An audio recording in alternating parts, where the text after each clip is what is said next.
Good morning, guys, and welcome to my unboxing and review of the high-grade Ashsaviour. This is a 2025 standard release that I got for $55, which is fairly expensive for a high-grade, but that is on par with the rest of the Super Robot Wars line, and yeah, as you can see, this is a quite thick box, so there should be quite a lot coming in here to justify that price tag.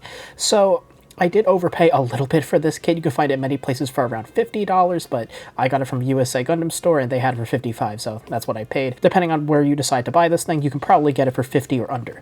But this is, of course, well, first, let's get out of the way, the name, because it has been localized as different things over the years. If you're familiar with the Super Robot Wars A portable fan patch, they use Weissritter as the name of this unit. I know some places have localized it as the Ashsaviour. Bandai seems to have locked it in as Ashsaviour, with a U, the British spelling. I think it's the same spelling they used in Super Robot Wars OGMD, which had an official English translation, although it was very spotty, but I digress.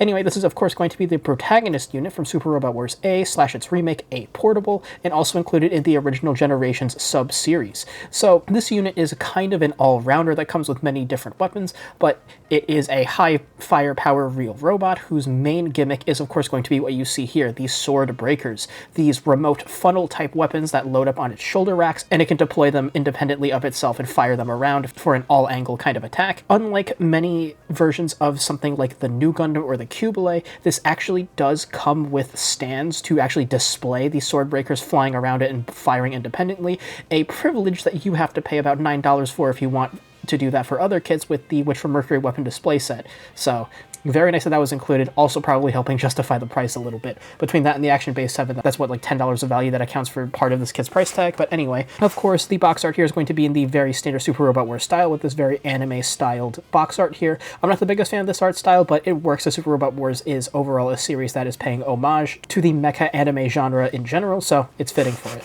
On the bottom here, we will of course be getting a painted build of the Ashsaviour, showing off a bunch of its gimmicks. Of course, talking about an included Action Base 7, the laser blades, which are its beam sabers, talking about articulation gimmicks where you can extend out the forearm for better elbow articulation, a number of different expressive hand parts, which we'll love to see that, and of course talking about articulating the Swordbreakers to show them in fire mode, and of course getting display bases, which look like they're going to be the same as the WfM Weapon Display Base, to actually show them off flying around. Then of course you get different parts to mount onto the chest to show the fire dagger like missiles firing out of the torso there. Then of course you get the Ashsaviour's main ranged handheld weapon, the gun rapier, and then of course Action Base 7. On the other side, we get both a rear and front view of the full painted build, showing its heavy-duty handheld ranged weapon, the halberd launcher. Of course, showing that you can articulate to open up to actually expose the part that's going to be doing the blasting. I believe, unfortunately, those blue details on the inside are going to be color-correcting stickers, though. And then, of course, we get some information on the Super Robot Wars OG sub-series in general, and then, of course, the pilot of the Ashsaviour, Axel Almar. So inside the box, we will get 5 bags of runners, and these runners are quite large, and there are many very large parts in this box, so you are getting plenty of plastic in here for the price. And of course, you will also be getting this standard high-grade style manual with a cropped version of the box art on the front, and on the back, a lot of the same information that you saw on the sides of the box, as well as some additional information on the development of the Ashsaviour in general. You can pause now if you want to read that, but it's just more information on the development of the unit, of course talking about all of its weaponry, and then its total height of 21.2 meters, which the Super Robot Wars kits are not scale models, but for the real robots, they do tend to obey the 1/144th scaling of the Gundam high grades pretty closely. So something like the Huckbein, which is around 20 meters tall, is going to be a bit taller than your standard high grade, so I expect the same for this kit. Then of course get more information on the arsenal of the Ashsaviour, and then you are color guided down here in both English and Japanese in full color. So inside the manual, you will of course get your parts list here, plenty of parts coming in this box.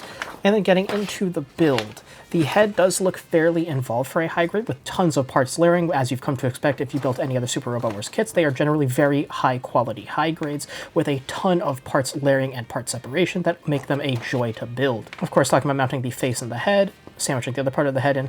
Unfortunately, there are going to be more color correcting stickers for accent parts on this kit. It does seem like the real robots from the Super Robot Wars series do tend to have more color correcting stickers than their Super Robot counterparts, just because I assume like they're busier designs in a smaller package, so it's harder to get everything parts separated, but it's a little bit disappointing nonetheless. And of course, talking about mounting the like big head ridge and then the V-fin on top of it. Then you get into your torso here. Again, a lot of layering of inner frame parts and joint parts to allow for a ton of range of articulation. Talking about layering up the armor before attaching it onto the torso, all really nice stuff that should build up to make a really nice, impressive model. Then you get into the arms here, pretty usual high-grade stuff with a mostly complete inner frame apart from the giant hollow space in the bottom of the forearms, especially after you extend them out. And then talking about the storage for the, I think, laser sword is what they call it for this kit, building up the upper arm and then the shoulders, and then of course you get your racks there to mount the Swordbreakers. It looks like you are just going to put the racks on for now and then build up the Swordbreakers separately in the like accessories section of the build. Then you get into your legs, another color correcting sticker there on the heel, unfortunately, but the foot does seem to have plenty of really nice layering. Then you get into your leg build, very similar to other Super Robot Wars high grades. If you've built something like the Altyson or the Weissritter, it builds up in a very similar way. Some really nice parts layering, big hollow gap in the lower half of the leg, because of course it is still a high grade at the end of the day. Still lots of nice parts layering on the exterior, building up the joint to connect into the hip. Then move on to the other leg, do the same. Then you get into the waist, which looks a little bit more involved than your typical high grade, but still relatively simple. Then of course you assemble the full Ashsaviour itself. Then you build the backpack, which is literally 3 parts, and then mount it onto the back, and then move on to the Swordbreakers that you've built 6 of. So this is presumably going to be very similar to the real grade new gun if you've built that, where you kind of go into factory mode as you build. It's going to be very monotonous, but that just comes with the design of having so many of the same weapon mounted on this thing, and I assume it's going to be worth the hassle and will look fantastic once they're all mounted onto the kit. Of course, building up your Action Base 7, and then the handheld weapons, starting with just talking about putting the beam effect part onto the laser swords, and then building up the halberd launcher over there, and then talking about building up the gun rapier over here, which literally looks like it's 2 parts of sandwich together, and then talking about building up all of your effect display bases for the Swordbreakers. I'm talking about opening up the chest there to show the fire dagger missiles being launched. So I will quickly check, because I do have a bunch of the WfM Weapon Display bases just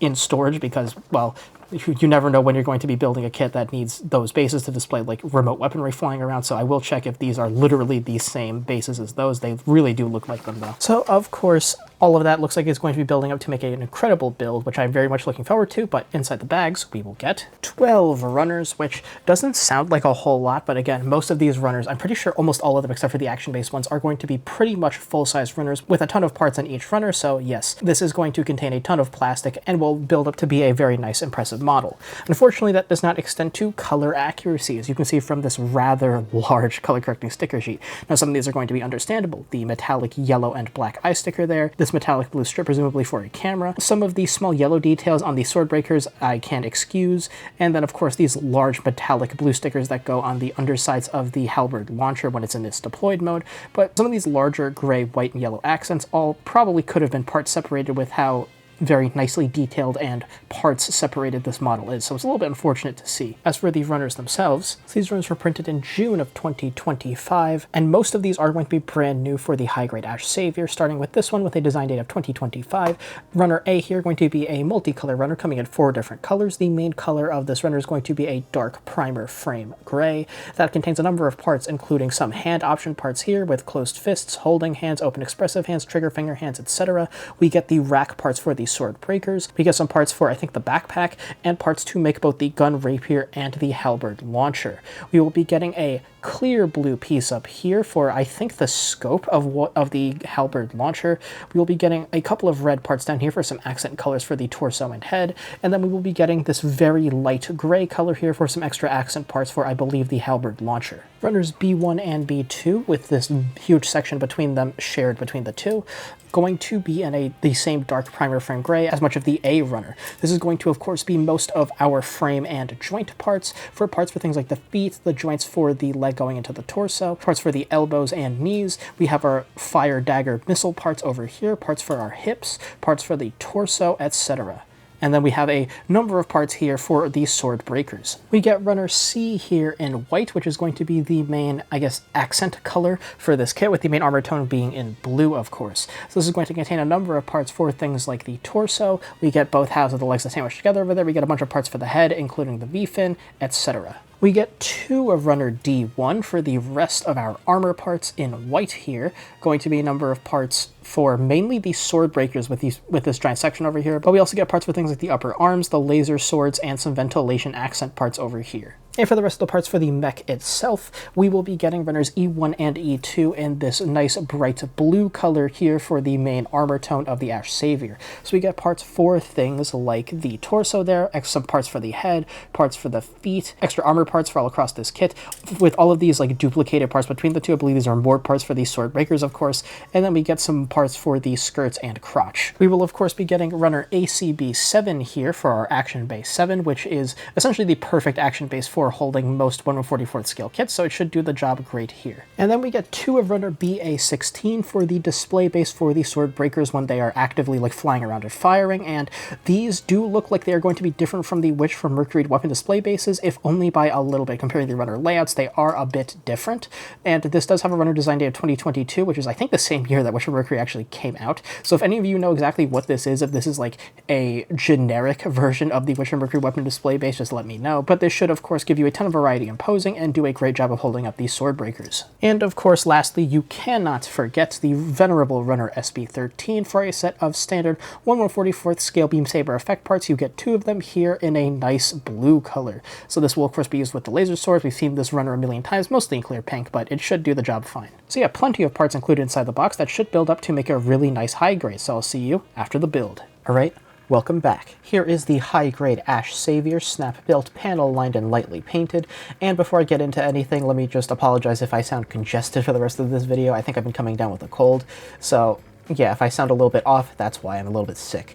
But getting right into this kit, getting into the build, this is, of course, going to be a Super Robot Wars kit, which is to say it is going to be a very high-quality build. Even more so than a lot of the other Super Robot Wars kits, there is a ton of parts layering all over this kit, tons of parts separation, a lot of parts like weaving, where you have parts in things like the torso, where you have to kind of thread them in between other parts to get this really cool layered structure, where you have like armor brackets over other different armor parts and things like that, which leads to this really like busy design being done a surprising amount of justice in the high grade line, with tons and tons of layering and separation and things to look fantastic. In parts like the knees, the gray poking out around the kneecap is all a separate part. You have things like these sub thrusters in the shoulders and legs also being like either clipped onto the shoulder or being threaded through the leg to pop out. All that comes together to make this really incredible looking high grade that really does this very busy design justice, although there is still plenty of color inaccuracy, which we'll talk about in a bit. In terms of stability, this kit is of course not going to use any polycaps whatsoever, being entirely a PS plastic on plastic build with very solid joints, which all build up to have this kit having no stability issues, which is also helped by the fact that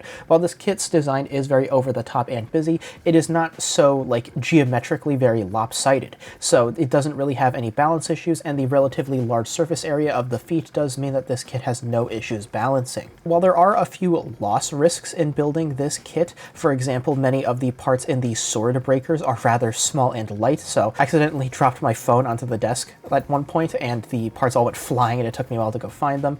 So yeah, while there are a few loss risks also in the head, with things like the tusks being a little bit difficult to put on, I don't think it'll come across in the time-lapse footage because I actually refilmed it because it took me so long to kind of figure out the right orientation to slot them into the side of the head. But if you get past these hurdles, the build you're left with is this incredibly nice build that layers up in a really satisfying way. It's definitely more complex than your typical high grade, more involved, and will take up significantly more time. And I think that's a good thing, especially for the price tag. You want this kit to be larger, more involved, more satisfying to build up, and this kit definitely fills that role perfectly. It is simply a joy to build. I didn't really notice any fit issues or anything during the build. The connection for where the, like, what's modeled as the lower part of the torso, but is actually the top part of the hip, like slots in and sandwiches in between the back and front skirt armor, was a little bit weird and did pop out once, but I'm going to assume that that was an issue on my end and not an issue with the design of the kit, because now once I've reslotted it and made sure that it was fit in properly, it hasn't really had any issues popping out. So I think that was an issue on my end. But yeah, overall the build is fantastic for the Ashsaviour. So getting back to it spinning around in the booth, getting to aesthetics now, as per usual, I will talk about the color correcting stickers before I get into the color inaccurate parts you need to paint in yourself, and then my opinions on this design, and oh boy, were there a lot of color inaccuracies. So despite how busy this kit is and how much color separation they were able to cram in, there are still a ton of parts that need color color separation either applied by the stickers or applied by you via paint, which is a little bit unfortunate. Some of these stickers are a little bit understandable, some of them less so. So let's get into them. Sticker 1 is of course going to be the eye mask here in black and metallic yellow, which does look quite nice with these larger, more expressive eyes than you would expect on your typical Gunpla kit. So that looks quite nice, and I didn't really expect that to be color separated. The details are present underneath the sticker, so if you want to paint them in yourself, you can. They are nicely geometrically separated. Sticker 2 is going to be the metallic blue strip here on the large head crest. Again, didn't really expect that to be color separated. Maybe a tiny clear blue part to fit on there, but again, a little bit nitpicky. Sticker 3 are going to be the yellow discs on the sides of the head with this really ugly wraparound sticker going on them. So all of the yellow on this kit is going to be via color correcting stickers. There are no yellow part separated parts, which is a bit of a shame, and they really could have made these two separate parts that just clip onto the sides of the head, but that would mean they would need to make an entirely new runner for this kit just for the yellow parts, so not entirely blaming them for that. Sticker 4 for more yellow parts are going to be these two yellow trapezoids on the backpack. Sticker 5 are going to be these two gray wraparound stickers going on the tops of the feet around these geometric details. And as you can see, they actually don't look all that bad if you apply them properly, and they do wrap around quite nicely, although this also very easily could have been a separated part that is clipped onto the top of the foot. Sticker 6 is going to be the same thing, but on the heel for these two rectangles that kind of wrap around the top of the back of the heel.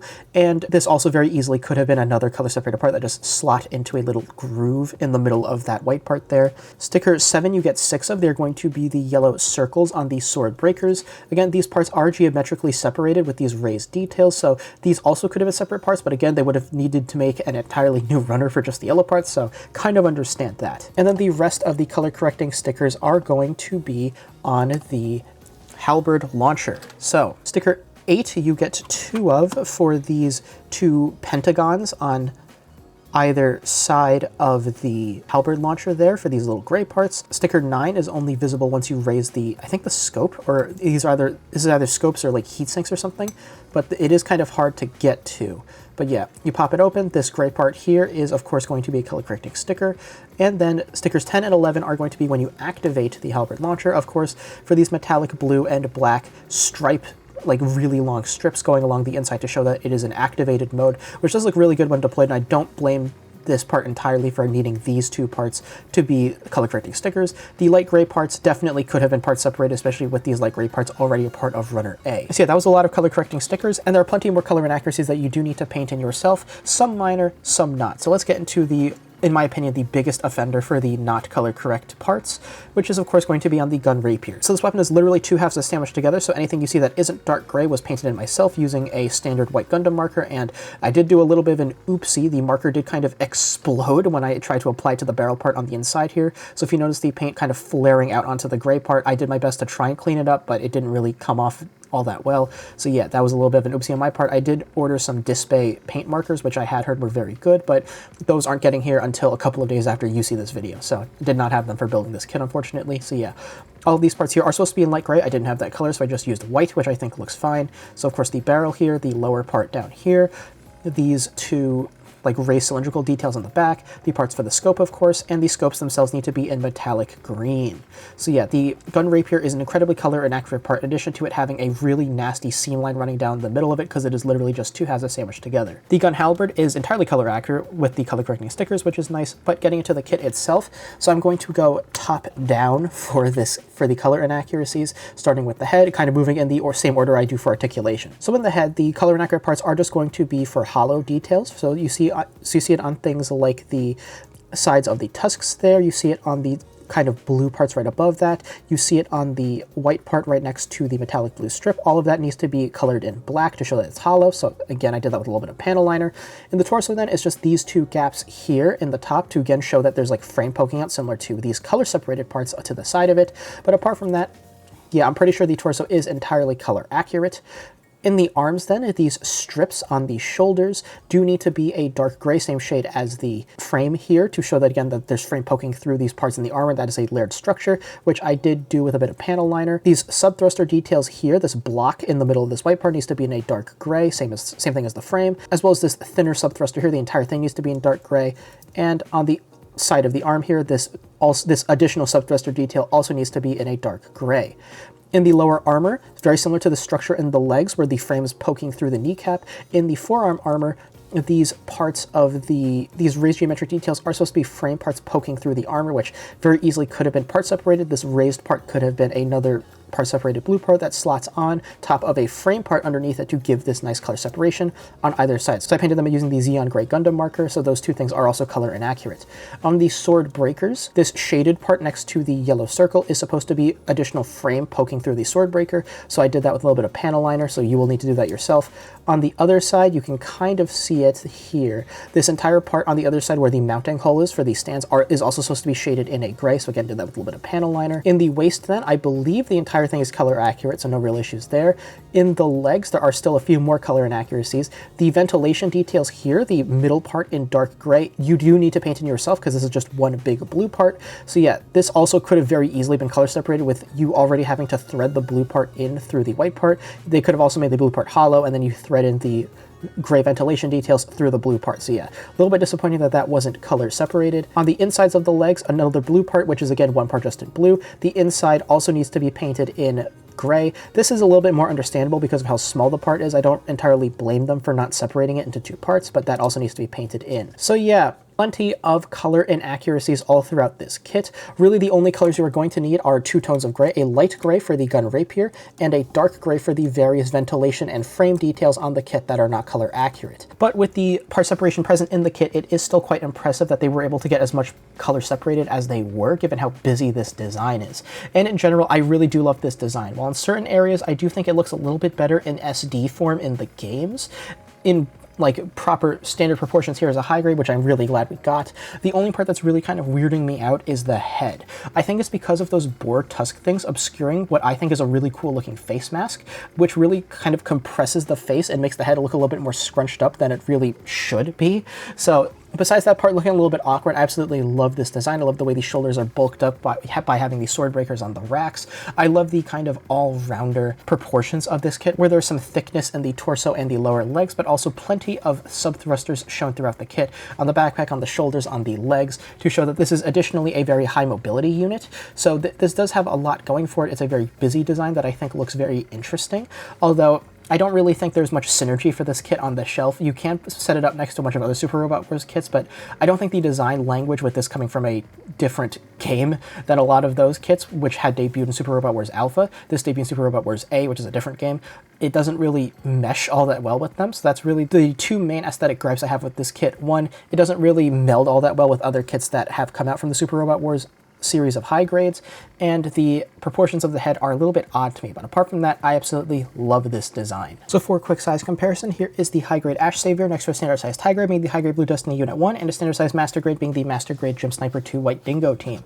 So as I mentioned earlier, while the Super Robot Wars series of high grades are not scale models, the real robots do tend to abide by 1/144th scale, and this kit, standing over 21 meters tall in universe, is going to tower over your typical 18 meter tall high grade, but still stand shy of your typical 18 meter tall master grade. Just make sure to allocate the requisite amount of space on your shelf, especially if you're planning on displaying this with the Swordbreakers flying out, which will take up a ton of additional space. So in terms of your accessories, here's the high grade Ashsaviour with everything it comes with, and as you can see, this is a very complete accessory spread coming with a ton of different things. So starting as usual with our hand option parts, you will of course be getting the two closed fists I have on the kit right now. You will be getting these two standard high grade holding hands, one for each side, for use with the laser swords. You will be getting these two trigger finger hands, one for each side, so you can wield either the gun rapier or the halberd launcher in either the left or the right hand. And you will be getting this open expressive hand only for the left side to give some more dynamicism to certain poses, like melee poses, or directing the Swordbreakers to attack, or things like that. So you'll be seeing that in the posing section. For your melee option, you will of course get the two laser swords stored in the backs of the forearms here. So you just slide that out. And yeah, it looks like your typical beam saber. You'll of course get two of them, one in each arm. And for use with them, you'll be getting these two standard beam saber effect parts from SB13. We've seen these effects a million times before, but in clear pink. So these are going to be in blue to match the Ashsaviour's blue color scheme. So yeah, these should look good on the kit when it's actually using it in melee strikes. For your lighter handheld ranged weapon, you will of course get the gun rapier here, which is kind of like a machine gun. So yeah, this is unfortunately just going to be two halves sandwiched together, which leads to this being a very simplistic weapon. So you can hold it in either of the hands with with the trigger finger hands, and these will look all right in more, I guess, nimble poses from the Ashsaviour, so we'll be seeing this in the posing section. For some more heavy ordnance, you get the halberd launcher here, which looks really impressive, fully deployed like this. So you'll be seeing this in the posing section, and this is better used in poses emphasizing the weapon's heft and power, which, again, you'll be seeing in a bit. For some integrated explosive ordnance, you will get these two parts here for the fire dagger missiles in the chest. So if you remove a couple of parts in the chest, you can mount these in their place to show the Ashsaviour launching them. I don't think these are too interesting as weapons to pose the Ashsaviour firing, but you will be seeing them in the posing section. And now for your stands. So you will of course get multiple stands from this kit. For the Ashsaviour itself, you will be getting an Action Base 7. We've seen this in a couple of kits before, like the other Super Robot Wars kits, and in things like the Gunpla Option Parts set Ifrit Cavalier. So yeah, this should do the job perfectly of holding up the Ashsaviour. And then you get the rest of these stands with the runner label of BA16, design day of 2022. I'm not exactly sure what these are from, but these seem to be very similar to the Witcher Mercury weapon display bases, but differ in a couple of key aspects. Mainly on the runners, they lack all of the adapters to have these stands holding up like different gun bits from things like the aerial. So yeah, these will do the job fine of holding up the Swordbreakers. You will get 2 runners, each coming with 2 bases that can be linked together like so, and 3 long arms and 3 short arms that you can kind of configure in different ways. You can connect 2 short arms together, you can connect 2 long arms together, a short and a long. You can connect the short arms to the midsection of the long arm. Very similar to things like the Witcher Mercury weapon display bases. So yeah,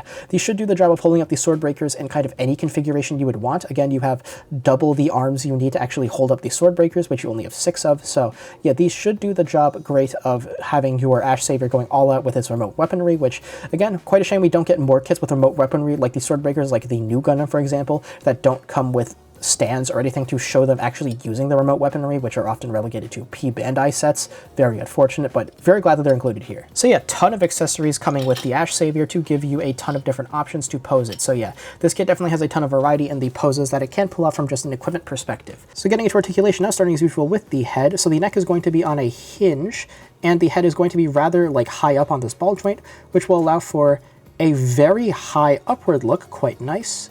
For a downward look, the neck can swivel forward to allow the Ashsaviour to look down into its own chest. Of course, the neck is on a hinge, like I mentioned earlier, which will do hinge things. You will get some fairly nice side-to-side tilt, and of course, you can 360 the Ashsaviour's head about the ball joint. Just be careful that this very long head crest doesn't collide with the Swordbreakers and damage anything. In the shoulders then, you will of course get a really quite nice shoulder swing, considering the rather thick proportions of this armor, of about 45 degrees. The shoulder armor can rotate up independently of the arm, although with the Swordbreakers in here, they do collide with the head quite a bit, to facilitate an over 90-degree bend, which is nice considering the proportions. Of course, this flap on the shoulder armor can move up and down to give the arm more room to articulate. Full rotation in the upper bicep, as you would expect. The forearm can extend down, so this rather thick forearm armor doesn't get in the way of the elbow articulation, to enable a 135-degree elbow bend, which is more than I was expecting for these very thick proportions. And the wrist is going to be on a ball joint, which will do ball joint things. In the torso for a forward ab crunch, because of the proportions with this armor bar jutting out with the torso like armor threaded through it, you can only get a somewhat minor forward ab crunch, although it's still all right. You can get a surprisingly nice backwards ab crunch. You can get some okay side to side, and of course you can 360 the torso about the ball joint. Oh yeah, before I forget, because I often do, you can of course 360 the shoulder in the socket. The backpack will have no articulation. In the Swordbreakers then, let me just remove one to show as an example, you do have multiple mounting points on this kit to show the Swordbreakers in different angles on the shoulder, and to display it opening up, you simply just slide these 2 parts open, and the Swordbreaker is in deployed mode, so you can show them flying around. You can mount them onto the display stand I was talking about earlier with this peg, with this slot here, and then of course the Swordbreaker does expose some inner frame as well as the barrel for the actual beam gun inside of them. So yeah, that will look really nice and dynamic once it's fully deployed in the posing section. In the waist then, the front skirts do come together on the runner, but you can clip them apart for individual articulation to allow for just under a 90-degree forward raise. The side skirt armor is attached to the leg and can swivel up and down as necessary, and there is no back skirt armor to speak of. In the hips then, you do have an individual hip drop, so the legs can kind of swing down along a track. I don't know how well you can see that in there, but there is a track and the legs can swing down for better leg articulation. So for front kicks, you can get just over 90 degrees before the leg will want to pop the front skirt armor out. For side kicks, you will get just under 90 degrees before the leg will want to pop out of the joint. And for back kicks, you can get just under 135 degrees. So as you might expect from the lack of skirt armor, very nice leg articulation. You can rotate the leg slightly in the upper thigh, about 45 degrees in, and under that maybe 30 degrees outwards. A full double bend in the knee will allow for a nearly 180 degree bend, but this flap here on the rear leg thruster will collide with the upper thigh, so yeah, as you might expect from these thick proportions, not a full 180 degree bend. This flap is unfortunately going to be fixed in place, same thing with the ankle armor. There's some heel-toe separation, allowing the front of the foot to dip down a full 90 degrees. For overall toe raises, you get a very minor toe raise. For overall toe dips, you get a fairly solid overall toe dip. For side-to-side pivot, you get 45 degree pivot. And for rotation, you can 360 it about the ball joint. So yeah, overall articulation on the Ashsaviour is surprisingly solid given the very bulky proportions of various parts of this kit. So yeah, this should enable you to hit most of the poses you would want to for this kit. Let's see articulation in action in some poses. So getting the high-grade Ashsaviour into a bit of a spin, starting with the usual running and gunning pose. Here it is kind of firing the gun rapier off to one side with the other arm equipped with the open expressive hand kind of backwards to convey the running motion. So this shows off a few things. One, this kit looks surprisingly natural in motion, which is definitely, I think, where this kit belongs. You'll be seeing it later in a couple of poses on the ground in more preparatory or, I guess, somewhat dynamic poses with both feet planted on the ground, but it doesn't look particularly natural in those poses. This is definitely a kit that you would want either in motion or in the air to do its various things that it can with its arsenal. Like this, I think it looks actually surprisingly okay. I think this pose could work on your shelf either in a diorama or with some of the Swordbreakers deployed alongside the weapon to kind of complement the main action the kit is doing, which you'll see in a couple of poses in the conclusion. The gun rapier is an alright weapon. It's definitely the more basic of the two ranged handheld weapons the Ashsaviour can equip, and I did think it looked a little bit awkward in the accessory section just outside of the hand, but the very tall grip of the weapon, which also applies to the halberd launcher, is mostly so it has enough clearance to properly be gripped in the hand and not collide with the forearm armor, which is rather thick. So yeah, that's why it looks the way it does. In the hand, it looks a tiny bit awkward again because of how tall the grip is, but besides that, I think it's an okay weapon that definitely works best in these poses, emphasizing its ease of handling and relative lightness, at least compared to the halberd launcher. So this is an alright pose. The kit has no problems balancing with the large surface area of the feet, and okay articulation. Doesn't look the most natural, with the leg is actually balancing on being nearly straight down, but it does the job alright, and this does look okay. I might consider this kit doing something similar to this on the shelf. So as per usual, here it is in a crouching pose to cover all my bases. Here it is on the ground with both of its arms kind of, I guess, slightly bent to its sides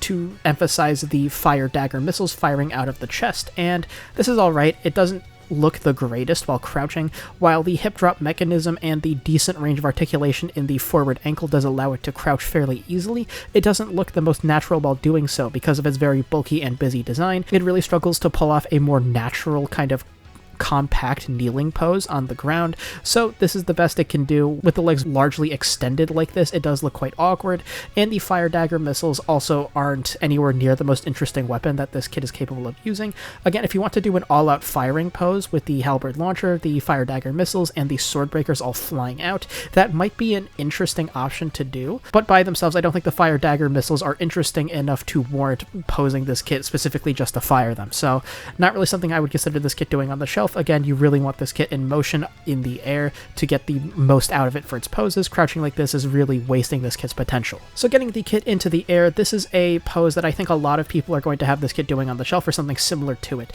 where it's in the air, it's dynamic, it's all stretched out, you can see the full length of all of its limbs, and it is directing the Swordbreakers all out in front of it to fire at a target. This is definitely where this kit really shines with all the Swordbreakers deployed. Like most kits with remote weaponry, you really want to have the kit showing off the remote weaponry to look its best, and this kit is no exception. With the Swordbreakers out like this, it is quite an impressive display, and especially with the halberd launcher in the main hand, it does look a lot more interesting than the pose that you see on the box art and the promo material where it's just having the closed fists. I know in the game when you actually use the Swordbreaker attack, that's what it does with no handheld weapons, but I think a pose like this is a lot more interesting to have on your shelf and shows off a lot more of this kit than the, I guess, canon version of this pose.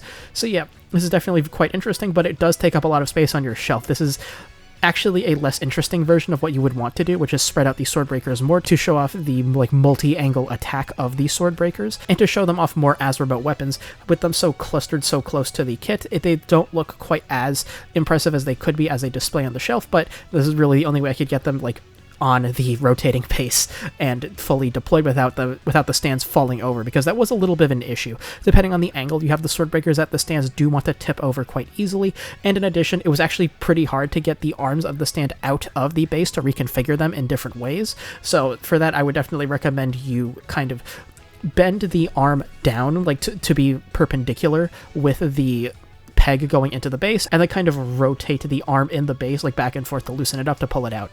If you just yank it out, you do pose a risk of breaking one of the pegs. For one of the long arms, I did actually cause a hairline fracture that connects it to the adapter that goes into the base, so it is quite loose and I can't really use it anymore. So yeah, just a word of warning, be careful when you're handling them, because you will want to handle them if you decide to get this kit, because having these Swordbreakers deployed is where this kit works best, and this is how I have this kit posed on the shelf right now. So here it is in the air, kind of slashing downwards with the laser blade, with the gun rapier in the offhand, and I'm just going to have this spinning around while I get to the conclusion, because, well, it's a beam saber for all intents and purposes. You've seen these a million times before, and you probably know already if you want to have your kits posed with the beam saber or not. Really, it's of the personal preference. I don't find them all that interesting compared to the other things this kit could do, but again, in conjunction with the Swordbreakers, this could be a fairly interesting pose, especially if you have them kind of weaving around the beam effect for the blade, like you'll see later on in the conclusion. So in conclusion, the high-grade Ashsaviour is a fairly excellent Super Robot Wars kit in terms of build, accessories, and articulation, but does fall flat a little bit when it comes to aesthetics, particularly in the realm of color accuracy. There are a number of details all across this kit you will have to paint in yourself if you want a fully color accurate Ashsaviour. Now, this is a very busy design, so I don't entirely blame it for lacking some color accuracy, but certain parts like the large vent details going into the leg, and especially the light gray parts of the gun rapier, definitely could have been color separated with no additional runners required in the box, so a little bit disappointing that those aren't color accurate. But the build for this kit, in very typical high-grade Super Robot Wars fashion, is excellent across the board. It builds up in this very nice way with a ton of parts layering, minimal inner frame, but what inner frame is there allows for a very nice range of articulation. This kit is essentially entirely stable during the build. I didn't really encounter any fit issues or break risks while I was building this kit, and it all builds up in this incredibly satisfying way that is more involved than your typical high grade, again working a lot to justify its relatively high price tag. $50 is a lot to ask for a high grade, but this kit does its best to feel very premium while you're building it. The build is definitely a high point of this kit and is simply a joy to build up. In terms of aesthetics, this is where this kit does falter a little bit. The color correcting sticker sheet is quite large for this kit, with many details that could be color separated, relying heavily on color correcting stickers. The yellow circles on the sides of the head are stickers, which could have been separate parts, but that would require them to include an additional runner in the box because there are no yellow parts separated on this kit, but so I don't really entirely blame them for that. What I am disappointed in are the color correcting gray stickers on the feet, which definitely could have been part separated out of the box. This also applies to some of the parts that you need to paint in yourself, with these small bits of frame poking through the blue forearm armor. That very easily could have been part separated as well, using the same method they did for the kneecaps, where the blue armor layers on top of a gray armor piece that layers on top of the arm. So a little bit disappointed that wasn't color separated. Certain other parts like the large thruster details on the sides of the legs very easily could have been part separated as well, but you do need to paint it in yourself. Same thing with the gun rapier, it's just two halves of sandwiched together, where it very easily could have been more parts separated like the halberd launcher to accommodate better color accuracy. Now, there are only two colors that you will need to paint up this kit to be color accurate, not including if you want to repaint parts from the color correcting sticker sheet. You will just need a shade of light gray and a shade of dark gray. The light gray for the gun rapier and the dark gray to match the primer frame gray used for the frame of this kit, for all of the frame and thruster parts all across this kit that are not color accurate out of the box. Apart from that, I do quite like the design of the Ashsaviour, apart from the head, which I feel is a little bit awkward with the boar tusk-like extensions coming out the side of the head covering up what I consider to be a really cool face for this kit. Apart from that, I really love the design of this kit as an all-rounder, combining thick armor and thicker proportions with tons of thrusters all across this kit to emphasize its high mobility. In terms of accessories, this kit comes with essentially everything you would want it to. It comes with melee options in the two beam sabers, a ton of hand option parts including trigger finger hands for both sides, an open expressive hand to exaggerate certain kinds of poses, an action base 7 to display this kit in the air, 2 ranged handheld options, although one of them in the gun rapier is a little bit disappointing on the color accuracy front, and a ton of stands for the remote weaponry of this kit, the Swordbreakers. It is always a treat to see when a kit with remote weaponry as one of its main gimmicks comes with effect parts or stands to actually show the remote weaponry flying out independent of the base kit. A lot of other high grades do struggle to include those parts. Things like the high grade Qubeley and New Gundam do conspicuously omit those effect parts to later list them on P Bandai, which is a little bit unfortunate, so it is all the more appreciated that these stands are included here. So this kit definitely succeeds on the accessories front. In terms of articulation, this kit is also quite nice, being able to pull off most of the poses you would want it to. It doesn't look all that natural in certain melee poses on the ground, with some ankle articulation being somewhat missing in terms of upwards ankle articulation that allows the feet to be properly planted on the ground in more extreme leg movements. But besides certain melee poses, this kit can pull off pretty much any pose you would want it to, with excellent articulation across the board, especially considering the bulkier proportions of this kit.